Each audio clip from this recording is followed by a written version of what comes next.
just conform, no matter how you shake my core, 'cause my roots, they run deep. Are you really excited about today? Are you really excited about today?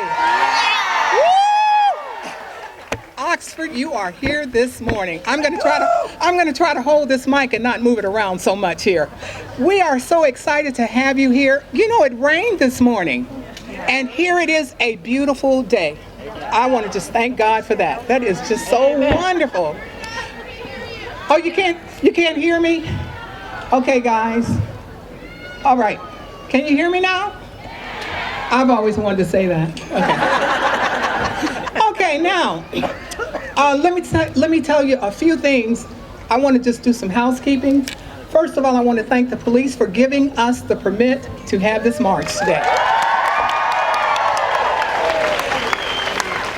Then, I want to thank the mayor for providing the sound system. Yay! Then I want to thank these two guys who came out this morning to get the sound system working. And that's Greg Pennon and Jacob Thompson.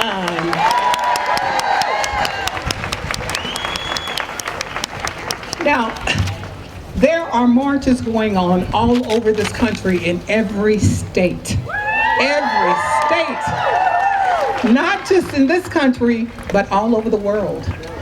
All over the world. So, and it's so good to see not just the women, but the men out today too. Thank you for that support, guys. Thank you so much. I do want to say one thing. For this permit, we only have permission to walk on the sidewalk. So when we get ready to march, we're going to give you some very explicit directions, and we're going to get you out of the street so that we can just use the sidewalk. We do not want to make sure that our permit doesn't work, okay? Okay, so I want to introduce Sue Fino, who is one of the organizers of this fantastic day. Okay. Thank you. Thank you so much for coming. We started this here in Oxford because a collection of ladies were sitting down having lunch. We usually have lunch together on Fridays. And we wished we could go to Washington, D.C., but we knew we couldn't all go to Washington, D.C., so we said, let's have a march in Oxford. Was that a good idea? But when we started, we thought, well, maybe we'd have 50 or 100 people. However, we found that, well, I'm thinking we have several hundred here today. So,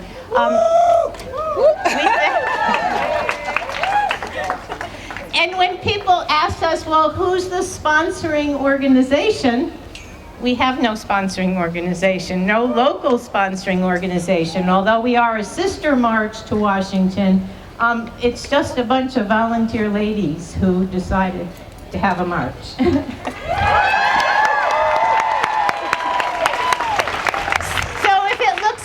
Low budget sometimes, it's because I took the extra wallpaper I had from my attic. And I was once a teacher. I'm retired now, but a shout out to all the teachers because they know that we use whatever we can find. So anyway, yes, we're thankful that you are all here. We're going to go around the square twice, and we'll probably fill the whole square going around there twice. And I think we will. We have a few chants, and so I would like to teach you the chants right now. They're easy. The people who are whose birthday is an even day, 2, 4, 6, 8, they are going to say women's rights, and then the people who have an odd birthday or a birthday on an odd date are going to say They are going to say human rights, okay? So let's practice this. I'm going to start it, okay? And the people who have the even birthday will start it with me, women's rights, and then the people who have the odd birthday will say human rights. Okay, here we go. Women's rights. Human rights. Women's rights. Human rights. That's it. Good. We'll have some other ones. And we're going to do that about 10 times. 10,000 And then we have another one that is, oh, I have to think of what the other one is. Yeah, I do need a cheat sheet. Well, We'll make it up. okay, we'll just make it up along the way because I know. Oh, I know, this is important. It's come to me. Okay.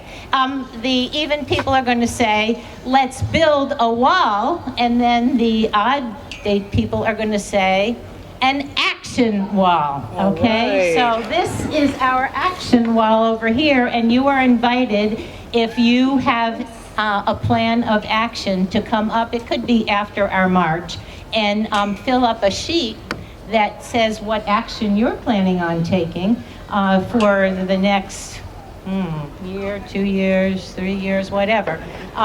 So let's practice that one. We're going to say, we're building a wall, An action wall. Got it? Okay, and we'll do that about 10 times, and we have a few other ones we might do if we have time. Thank you very much. All right. And I should say that if you feel led to lead us in a song, feel free to do that too, okay?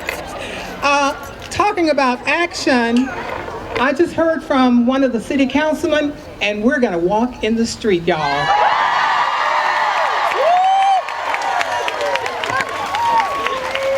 All right.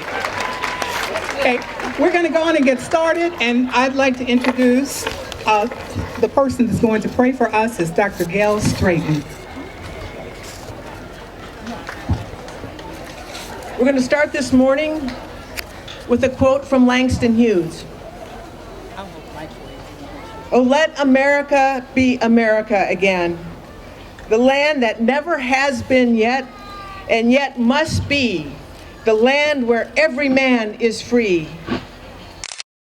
And the Indian, the Negro, me, who made America, whose sweat and blood, whose faith and pain, who the rain must bring back our mighty dream again. Please join me in a moment of prayer.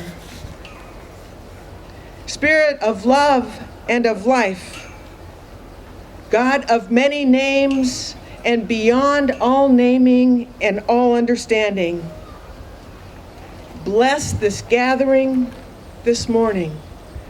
Bless the gatherings across the country. Bless the many that are gathering in our capital, Washington, D.C. Bless us with courage. Bless us with insight. Bless us with compassion. May it be so. Amen.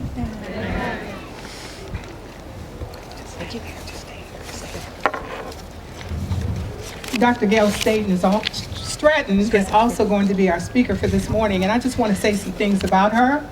First of all, she wears multiple hats. For over 2 decades, Gail has been on the faculty at the University of Mississippi. She is a lecturer in the biology department and got into biology in the first place because of her deep passion for the natural world. I understand that she is a spider expert. She is also a Unitarian Universalist minister, and as a community minister, she works for a peaceful and sustainable planet, works to ensure that all people are respected and treated fairly, and believes in freedom and justice for all. Gail is affiliated with the Unitarian Universalist Congregation of Oxford. She is a wife, a mother, a daughter, and a sister who understands firsthand the sting and fear of homophobia. So let's put our hands together and welcome Dr. Gail Stratton.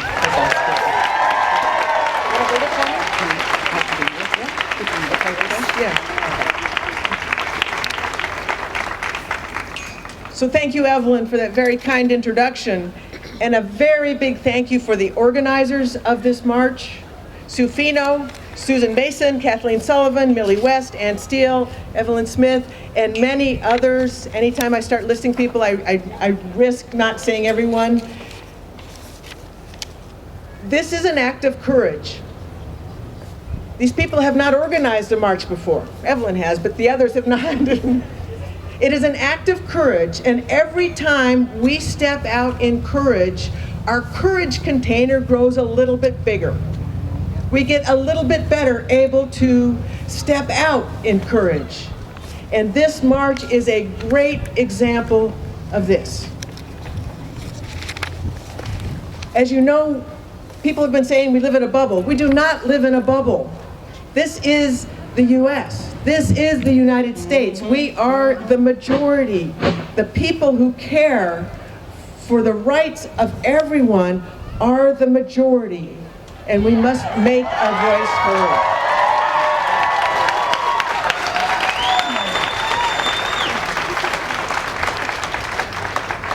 And the strength of this march is going to be in all of you. And the strength of this march is beyond right now. So I would like to start this morning by taking 2 minutes, maybe 3 minutes, and invite you to say hello to someone you don't know. And as you do that, exchange names, say hello, and say, "You matter." Okay? 3 minutes. You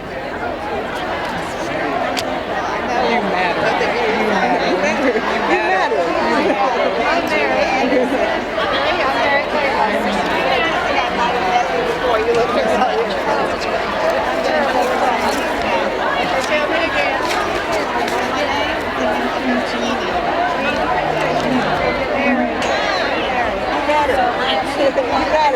And I actually sort of know you. Our kids were in the youth group. Hannah Gross is my daughter. Yeah, but they're old now. So. Oh my gosh, yeah. I remember taking her to your house. Yeah, wow, wonderful. How is Hannah? What? How is she? Oh, she's wonderful. She's living with her boyfriend in Charleston, South Carolina. Okay. And she's got a job doing with music. Okay. Okay. Great. And your son's doing well. Your son is doing well. He's in Baltimore. I don't think he's doing well. He's doing great. Yeah. He's in Washington this morning. Yeah. It's a great location to get to Washington. I'm glad. Appreciate you doing this. Okay. Let me have your attention again. Clearly, we can talk to each other, and we need to know each other. This is great. Getting the attention again is not bad. They're still excited.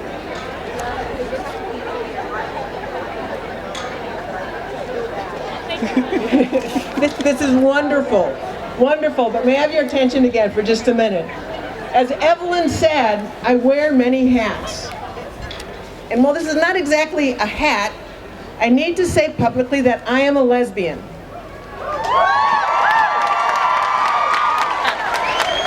And while it still terrifies me to say that in public, I am more terrified to not say it. I have had sleepless nights. Last night was one of them, worrying about LGBT rights, voter rights, healthcare, the environment, and more. And I know I'm not the only one who's afraid. The other evening there was an interfaith gathering with about 30 women, and more than 3/4 said they were afraid and depressed. There's surely a sense of urgency and a need for vigilance. The first steps that President Trump did yesterday was to put on the brakes on a voters' right case in Texas and to put the brakes on affordable care. What we feared is happening. But let me speak personally for just a moment again. As a lesbian, I've had a lifetime experiencing homophobia, including my own internalized homophobia. The complexity of that, The complexity of feeling less than, of feeling like I needed to be in the closet, the complexity of living a life that was two-faced. I'm growing out of that because of community. I'm growing out of that because of the strength of allies. People who are straight, who have stood up for gays and lesbians. I remember a comment from Vicki Mahan, and she may be here today, where she simply said, "I celebrate all gays and lesbians." It was music to my ears, and I thought, that's how it should be. That's how it needs to be.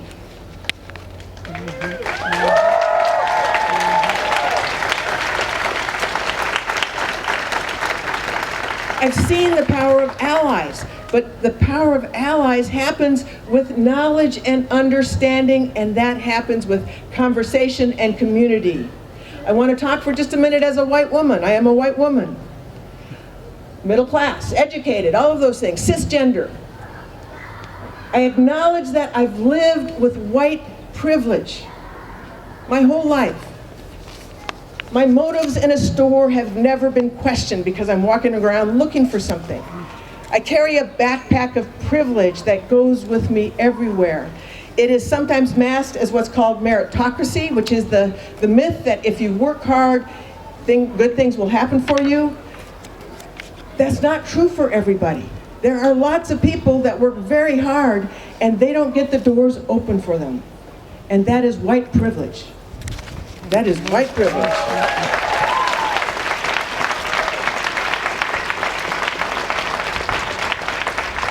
We need to be each other's allies. We need to acknowledge that each of us is a diversity of identities, and we can be allies to each other, and we take what we learn in one identity and we apply it to the other parts of ourselves. It is a little bit like NATO, or what we hope NATO will continue to be. If one group gets attacked, we're all attacked. That's how we need to think. That's how we need to feel. That's what we need to believe.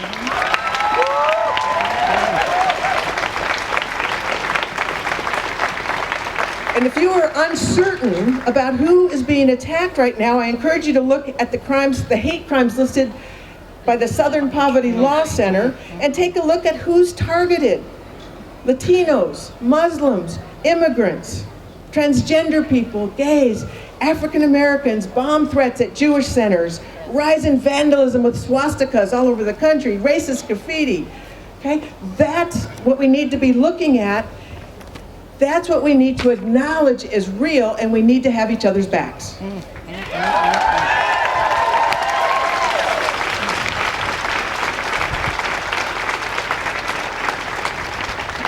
We need to reach out across differences.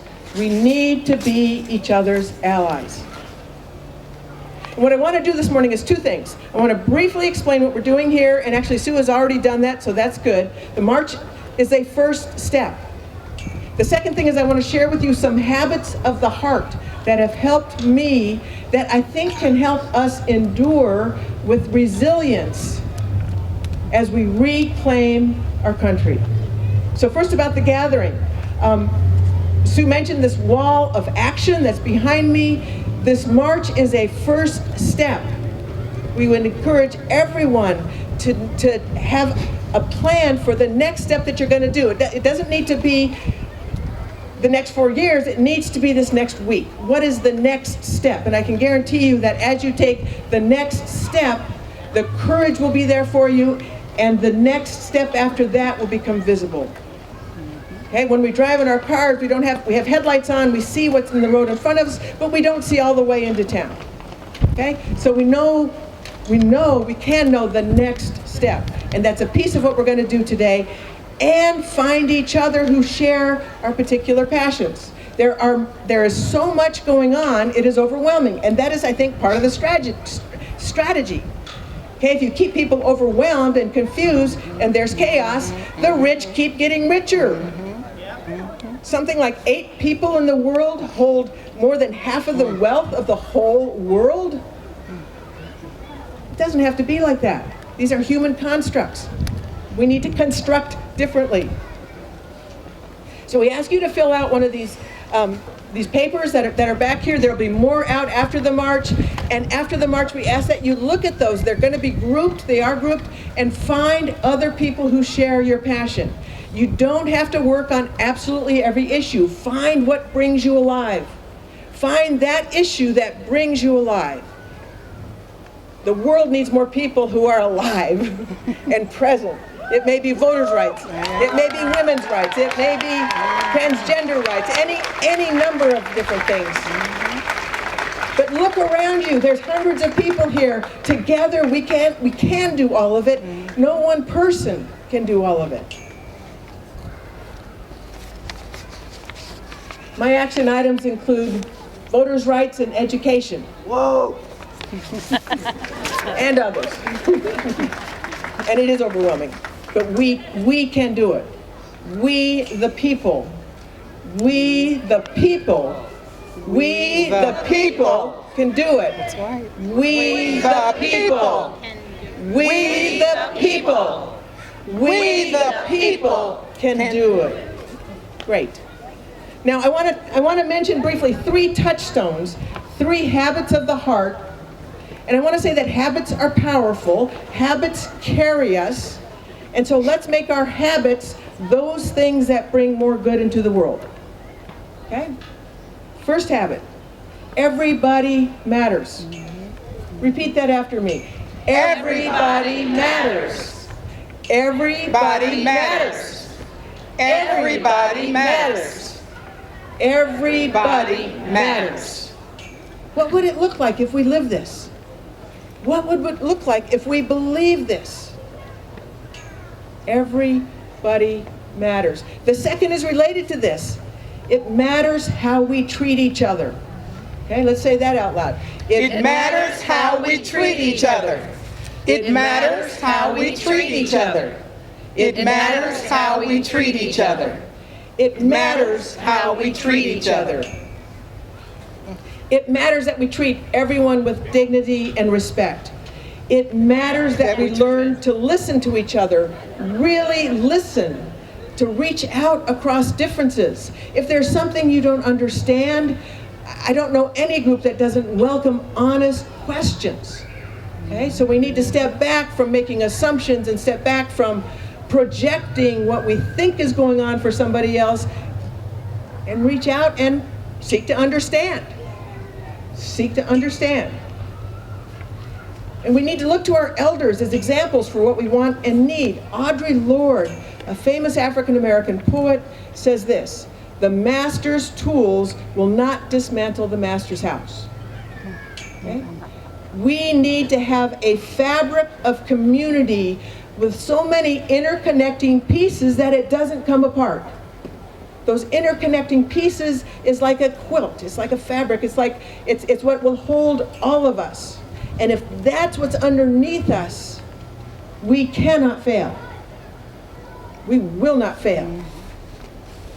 Martin Luther King said, returning violence for violence multiplies violence, adding deeper darkness to a night already devoid of stars. And he said, darkness cannot drive out darkness, only light can do that. Hate cannot drive out hate, only love can do that.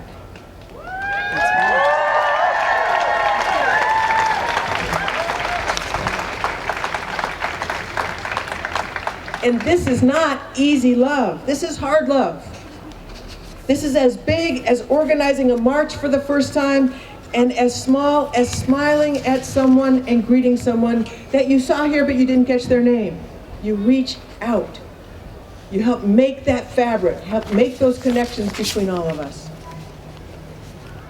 So what's the first one? Everybody matters. Everybody matters. Everybody matters. Okay. What's the second one? It matters how we treat each other. It matters how we treat each other.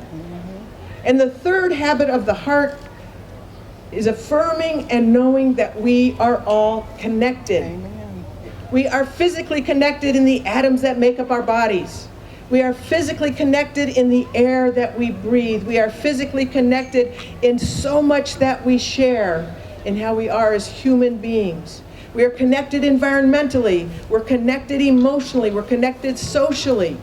We've all seen the effects of hateful attacks and the punch in the gut that you feel, even if it's not hitting you, you feel that. We are connected emotionally. So may our linkages be many. May we be like a quilt, a fabric that holds us all together. May we see and feel and know the reality of our connections across social groups, social classes, action groups, across race and place of origin, across genders and gender identity. We choose community over chaos. Okay?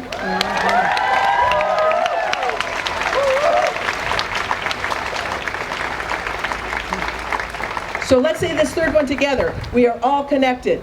We are all connected. We are all connected. We are all connected. Here's a simple example of that. It matters that all of our children have a good education. It matters, it's so obvious. We share this world, we share this town. Okay, we share the school systems, the two school systems that are here. It matters that every child is safe, that every child is able to reach their potential. It matters that our young adults get good information about sexuality and have access to birth control and good health care. It matters. It matters. Everyone is healthy if everyone's healthy. So the three touchstones. Everyone matters. It matters how we treat each other. And we are all connected.